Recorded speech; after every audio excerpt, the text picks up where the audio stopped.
नमस्कार मंडळी. आज आपला 7वा दिवस आहे आणि आजपर्यंत आपण परमात्माला सॉरी बोललो आहे. कारण परमात्माला असं बोललं आहे की ज्या लोकांना मी दुखावलं आहे, ज्या लोकांना मी इग्नोर केलं आहे, ज्या लोकांना मी वाईट कमेंट केल्या, त्या सगळ्यांना मी सॉरी बोलते, असं आपण परमात्माला कबूल केलं आहे. पण आज प्रत्यक्षात आपण लोकांना सॉरी बोलणार आहोत. सकाळी उठल्यापासून ज्या लोकांपर्यंत, ज्या लोकांमध्ये, ज्या लोकांचा आपल्याला संपर्क आलेला आहे किंवा ज्या लोकांचे आपल्याला विचार आलेले आहेत, त्या लोकांना आठवून त्यांच्याबद्दल त्यांच्याकडे माफी मागायची आहे. बोलायचं आहे की आतापर्यंत मी जे काही चुकले बिकले असेल, लोकांना बोलायचं आहे की आतापर्यंत माझ्याकडून ज्या काही चुका झालेल्या असतील, माझ्याकडून ज्या काही चुका झालेल्या आहेत, त्याबद्दल मी तुमची माफी मागते.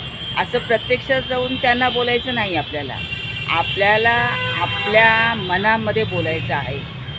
त्याने काय होईल की त्यांच्यामध्ये जे आपल्याबद्दलची निगेटिव्ह एनर्जी असेल, ती सगळी निगेटिव्ह एनर्जी निघून जाईल आणि आपल्यालाही आपल्या मनाला समाधान वाटेल की नाही, माझ्याकडून त्याच्याबद्दल काहीतरी झालेलं किंवा त्याच्याबरोबर मी वाईट बोलले होते, की त्याला मी वाईट बोलले होते, त्याच्याशी मी भांडले होते.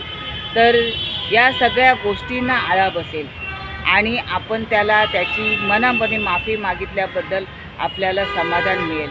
आपल्याला असं वाटेल की चला, माझ्या हातून आज चांगली गोष्ट झाली, मला मानसिक समाधान मिळालं.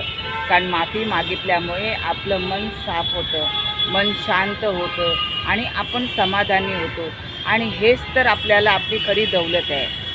आपण जेवढे समाधानी, तेवढी आपली खरी दौलत. आणि हे समाधान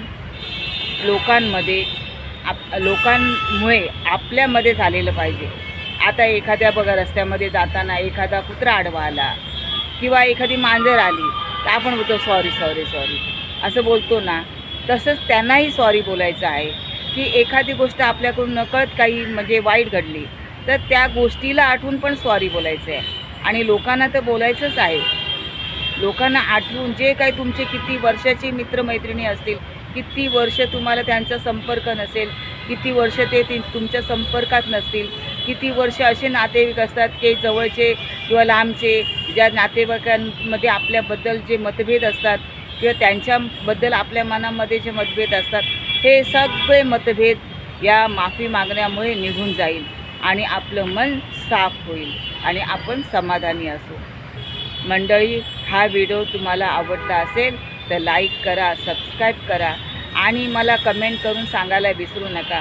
मी हे माफी मागणं हे मी माझ्यावर करून बघितलेलं आहे आणि ह्याचा मला चांगला प्रतिसाद मिळालेला आहे आणि मला अनुभव आलेला आहे की माफी मागण्यामुळे खरंच चांगले बदल होतात. म्हणून आज मी हा व्हिडिओ बनवते आहे. मला सांगा तुम्हाला काय फरक पडल्यास. धन्यवाद मंडळी. धन्यवाद धन्यवाद धन्यवाद.